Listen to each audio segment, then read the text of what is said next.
Just what is the name of your book, Pauline? Yeah, it's called Just Trust. Just Listen Trust. to the wisdom of your soul. It knows the way. Great. Well, she has written, it's a beautiful book. And so she is leading us today in a meditation, and I'm going to stop talking. You can share a little bit more about yourself, and welcome to the Feast for the Soul, day 16. Well, thank you very, very much, Sarah, for the invitation, and Sue. Great to be with you ladies again. I'm in great company here with you two fantastic women, and I can see a lot of people are joining still, and there are men here as well. So just to correct, I'm in the main coach women, to be very honest with you, but I have coached men in the past. I am not men averse at all. I'm actually a clinical hypnotherapist, and I am a coach for women. And I go under the name The Mindset Detective, and the little backstory to that really is I've had a fascination with our minds, knowing that everything that we think creates our reality. I've been really fascinated with that. But my very first career was as a policewoman in Ireland, or we would call it a Garda, which is the Gaelic for the police. So I did that in 1984 to 1992. And so I used to some investigative work, so hence the detective part, because as a clinical hypnotherapist, we're investigating people's causes of their emotional issues and predicament. And I help them to unravel that and then release that and move on. And then as the coach, I am bringing amazing women from a feeling of being invisible to one of being invincible, which is really part of my own story. For a long time, I felt very invisible, not least when I was in that police force and I was mostly on duty at the very beginning, a young recruit on the streets of Dublin who wanted to solve the crimes of the world and make a big difference. And they had me on security duty at the embassies and ambassadors' residences. And, you know, I would stand there on duty and people would walk past. The ambassadors would walk past, their staff would walk past. There was barely an acknowledgement of me, and I felt very invisible, and it made me really question, who am I and what am I here to do? And incidentally, that was when I started my meditation journey. Was back, I reckon, about 1989 was my first proper introduction to meditation. And it really helped me because whilst I was in the police force, I actually was assaulted one night when I was in plain clothes undercover by a uniformed member of the force who thought I was one of the criminals that had crashed a stolen car. And it's in the book, though the book is not out yet, but in fairness, Sarah has had privy to the manuscript, so which is still in need of a little bit of editing, but the book is, it's done. You could say it's done. And there's a bit of the story there in terms of how sometimes you have to get a bang over the head, you know, to make you move in a different direction. And I certainly did get that bang over the head. It wasn't a proverbial bang, it was a literal bang. And so it changed everything. And in order to deal with the anxiety that ensued in making a decision, do I stay in this 30-year contract, this in inverted commas, secure job, pensionable job, or do I do something new? Do I take a leap of faith in what I felt deep down that I was capable of more? And then the guardian angel for me at the time was my neurologist, who said, you are capable of better. And it was because of him, I actually decided to leave the police force. So I'm not going to tell you my whole story, so don't worry about that. But it was just because of how I dealt with the anxiety at the time that I found a meditation center. And all we did, in fact, in that meditation center was just sit in stillness. And we were just invited by the instructor to simply focus on our breath. And that was all it was. There was no guidance other than that. But you know something, what I realized was my life was a bit busy and chaotic, and certainly my mind was chaotic. And so that was actually all I needed at the time, was just stillness, silence, and space. And I learned this recently, Wayne Dyer, he brought the attention to the word listen and the word silent. And I don't know if you've ever noticed or you've heard it yourselves, but the same letters are in both words. The same letters are in the word listen and in silent. And of course, we need to become silent in order to listen to the guidance of our soul, to God, the universe, whatever you're comfortable calling it. And I am so grateful. Whilst I didn't really understand why I benefited so much, I now do, because I've obviously studied it and I applied in my life every day. But it wasn't until 2008 that I trained with Deepak Chopra as a yoga and meditation teacher. And I did go to the States, and I'm forever grateful for that experience, because it has also enhanced and helped me change and make further decisions, especially when it came to my career, and especially when it came to tapping into my untapped potential and beginning to learn to own my gifts and talents, which I would have been very shy about once upon a time. I'm sure many of you can relate that you're keeping yourself somewhat small, and we contribute to keeping ourselves invisible very often because we don't realize that we have so much potential. So without further ado, I hope I haven't droned on too much there in relation to my backstory, but I just want to encourage you now to close your eyes. Let's enter into a meditation. And I believe what we call this one today is the quantum leap meditation stroke visualization. So I actually work very, very intuitively and very, I have prepared, don't worry. But at the same time, once I close my eyes, sometimes I'm not sure what's going to actually come up. So I hope that what I'm about to share with you is going to serve you well and that you're going to gain from it in some way. Afterwards, of course, I'm happy to answer any questions that you might have, and we'll take it from there. Okay, so I'm just taking a note of the time. I actually have a little bit of music, which is non-royalty. So I do believe we're going to be okay when it comes to YouTube. So let me start a little bit of that. Let me know if you can hear that, bear with me. Yes. Okay, so let's relax. Make sure you're sitting comfortably. Can you turn ideally with your feet. Can you turn it up just a little bit more, Pauline? Sure. Thank you. Yes. It may get louder though as it moves along. I'll be aware of that. So, okay, here we go. Closing your eyes, making yourself nice and comfortable, preferably if you can, uncross your feet. Relax your hands in your preferred hand position for meditation.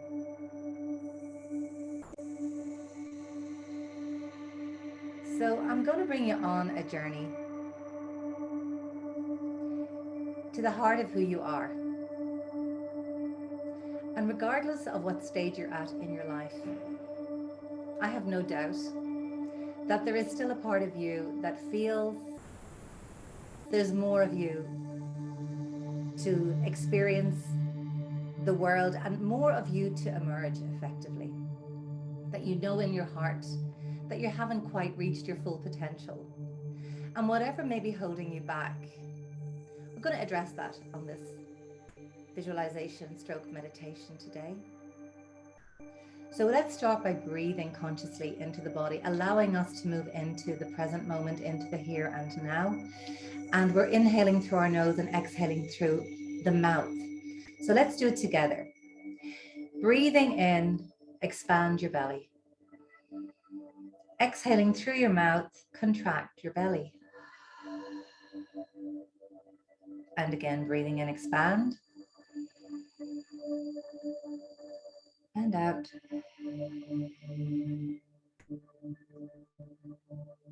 And just one more time.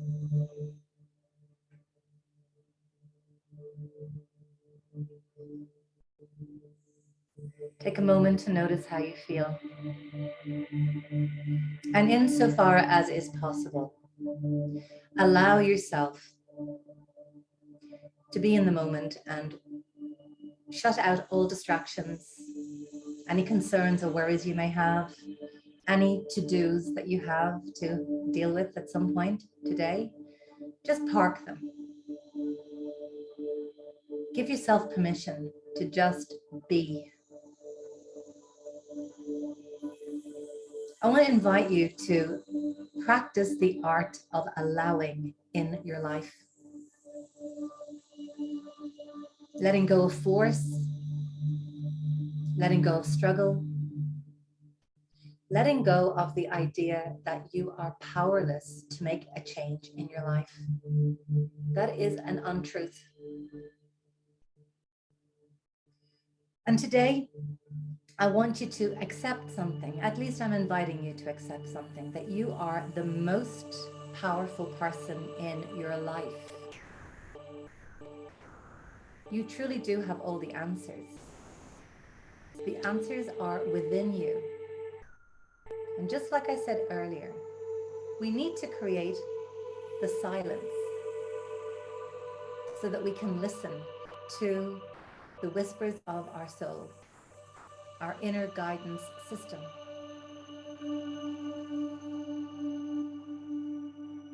So just consider right now in your life any changes that you would like to create. And I want you to pay attention to that word create. So number one, you are the most powerful person in your life, but you're also a creator. You were born to create. That is part of our intrinsic nature, to create. We don't do it alone. More correctly, we are co-creators. And this should give us instant relief to recognize that we don't have to achieve it on our own. That we have the invisible realm, the unseen forces, God, universe, energy, whatever you're comfortable calling it again. Whatever word you give it. Just recognize that we're really all speaking about the same thing. This energy that is moving through our body, growing our fingernails, growing the grass, changing the seasons, causing birds to migrate. This is an energy because everything is energy, but this particular energy is there constantly within us 24/7, available to us, and we need to communicate with it. Here's part of the problem. When we contemplate change in our lives, when there's something that we desire to do, we often talk ourselves out of it. There's a reason for that, and the reason can be removed and changed and transformed. So why is it that you may want something, but you talk yourself out of it? Or it simply becomes a wish, an idle wish, never ever getting the light of day. The reason is because of our mental programming. And I know you may have heard this before, but I hope you hear it differently now. You do become what you think about. And you do create a reality based on your thoughts. Our thoughts were created as a result of our early childhood, our conditioning, what we were exposed to, what we absorbed from the people that took care of us or didn't take care of us, as the case may be. And what happened is when we were little people, we formed ideas about ourselves. We created an inner image of ourselves. And for many of us, it was limiting. First, you make your beliefs based on what you see and experience around you, and then your beliefs make you.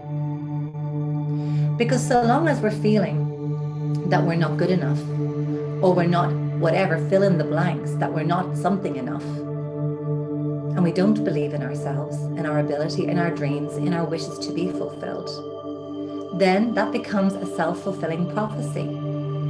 We are so powerful. Remember, you're the most powerful person in your life. So to really understand this, just take a little look. Observe your life today and the results that you have in different areas of your life. Which area of your life do you feel needs the most attention, where you're most dissatisfied? Is it your health? Is it your relationships? Is it your finances, your career, your business? Where are you most unsatisfied? And here's the thing, that's what needs your attention, because I want you to start seeing dissatisfaction with some of your results in areas of your life that displease you as a creative force. It's allowing you to change. It's prompting you, at least, to change. And here's the next thing. Your next power, the power of choice. In any moment, because the moment is constantly renewing itself, we have an opportunity to renew who we are. We have an opportunity to make different choices. We have an opportunity to change those limiting beliefs and replace them with new ideas that may feel untrue at the outset, but they become true over time with repetition.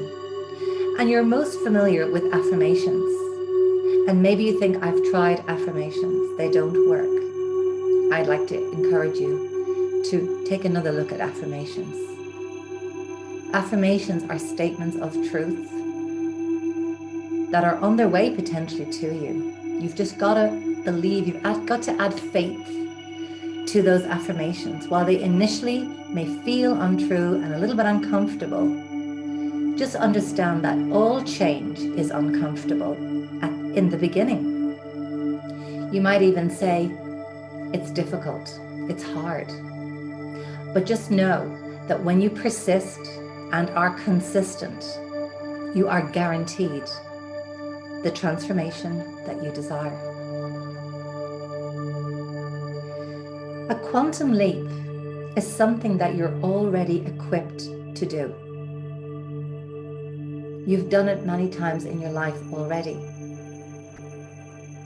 Think of the child, if you have children, think of little children. You were a little child once upon a time. You were a toddler. You were somebody that crawled on the ground. And then you learned to stand up. You learned to walk. You learned to run. You learned to cycle a bike. You learned to paddle in a pool. You learned to swim. These are all quantum leaps. You're already primed to do it. You have within you what is necessary. So how can we translate that into our adult life now when it comes to following our heart and using our gifts and talents? We have to pay attention first and foremost to what we really want. What do you have a burning desire to accomplish in your life, to achieve? And this is very personal to you. Remember, you are unique. You have gifts and you have talents, and you have your unique way of expressing those gifts and talents. So what is it that you want? What is it that lights you up? And maybe some of you don't have an answer to that question right now. But we're going to go in a little bit more with some inquiring questions that I hope is going to help you. And even if you think you know the answers, you might find something else is going to come to your mind. So bringing your attention to your heart center, to the seat of your soul.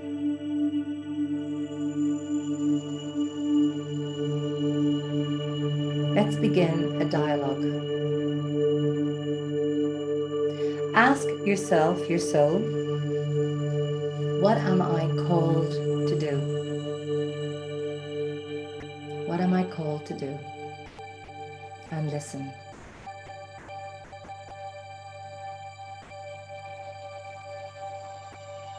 Who am I called to be? Who am I called to be? And listen.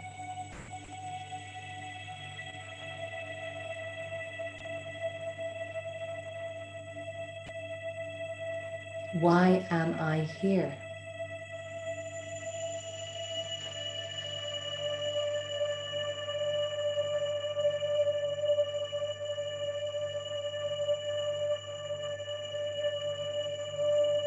What am I good at?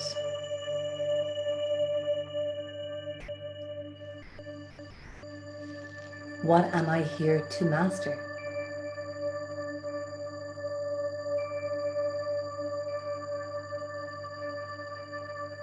What are my challenges?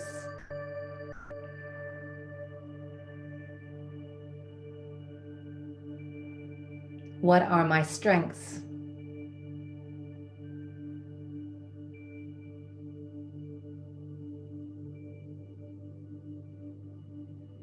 What do I desire for my life.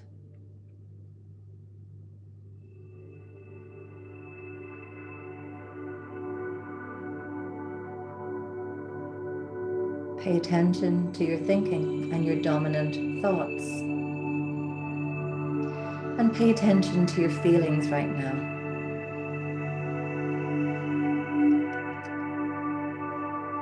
Your thoughts create your feelings. Your feelings cause you to make certain choices. Your feelings cause you to act in particular ways. And the consequences of those actions equate to the results that you experience in your life, in whatever area you're working on.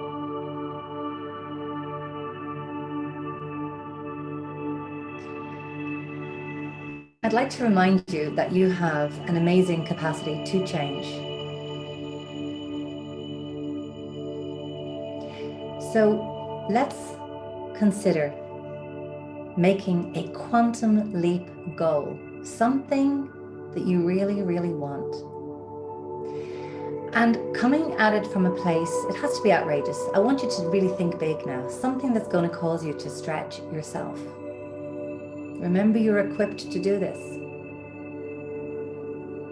Didn't we have to stretch a little bit to get up off our bottom and start walking? We've done it many times already in our lives. It is not new. But as we get older, we're full often of limitations, false limitations. So what do you really want? I want you to imagine right now that you're standing in front of a full-length mirror. Using all of your senses, your 5 senses, I want you to see through your eyes, feel through your hands, smell through your nose, hear through your ears, taste through your mouth. And I want you to see yourself, the reflection of you in that full-length mirror, so you're looking through your eyes. And I want you to imagine that what is being reflected back to you is the best version that you could ever possibly wish for. It's part of your quantum leap goal, that you have achieved it now. You're seeing yourself in that mirror as having achieved what it is you deeply desire. I want you to look through your eyes with love and affection and compassion for yourself, and an acknowledgement of all that you've accomplished to get to where you are. With your goal accomplished, you've stretched yourself. You've believed in yourself. You've changed old paradigms. You've developed new habits. You've been consistent and disciplined, courageous, and happy and joyful. Now, walking closer to the mirror, I want you to look for the sparkle in your eyes, that beautiful shine in your eyes, and acknowledge that this is your soul's reflection.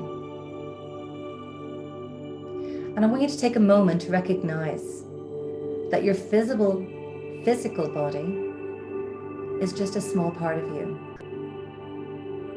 I want you to recognize the invisible part of you, the infinite part of you, the eternal part of you that is connected to all that is connected to the field of infinite possibilities. And that when you plant your dream, your desire in your heart, you're planting it in your subconscious mind, which is often being referred to as the heart of hearts. And when you plant your dream in your subconscious mind, you are communicating with the universal mind, the infinite mind. And when you continue to focus on this dream on a daily basis, you become a magnet for what you want. Because what you want wants you. And it is the ingredient, the very vital ingredient of having faith in the unseen. that allows you to take that quantum leap.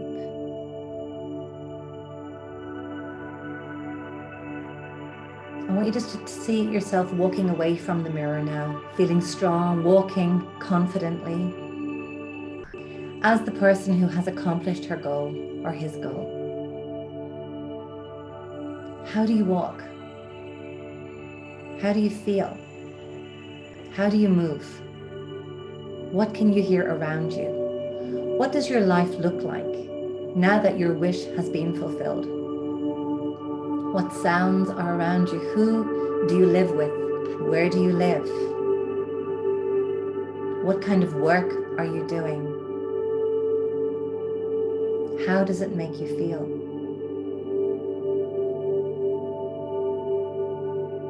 What are your plans for the future? What are your relationships like? What do you spend your money on?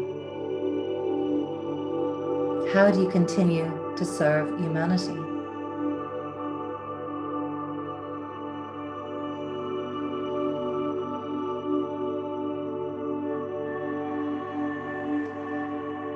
So just take yourself for a couple of minutes into this beautiful movie of your life, if you like. And that's what you're doing. You're in your imagination right now. Your imagination is the workshop of your mind.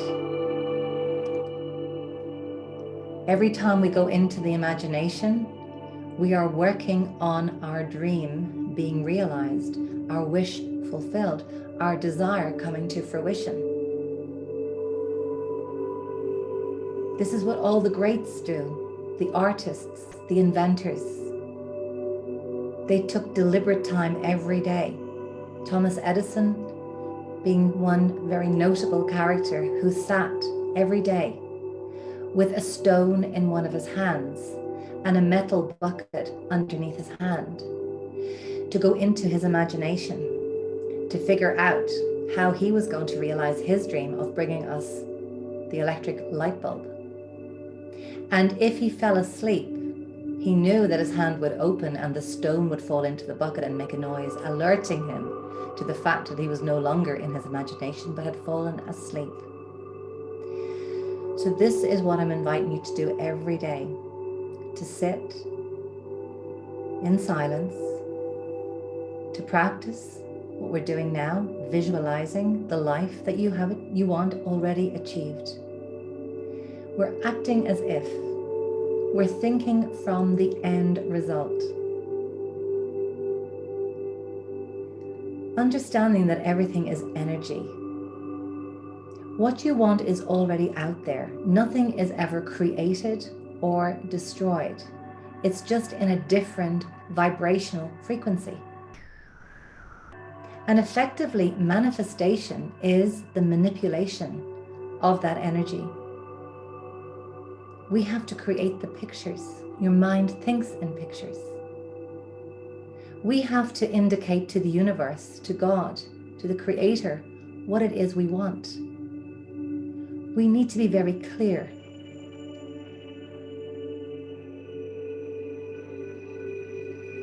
And every time you do this, you're bringing what you want closer and closer to reality. You are co-creating with the universe. Your mind connected to the universal mind.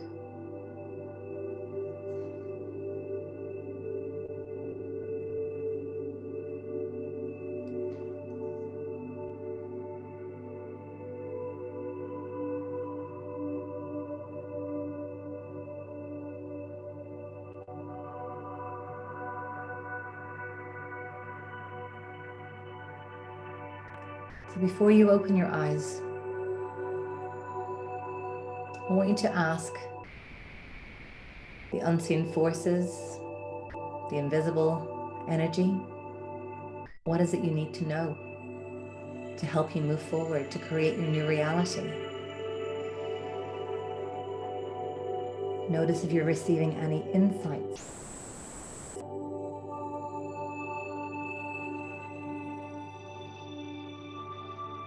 What are you feeling right now?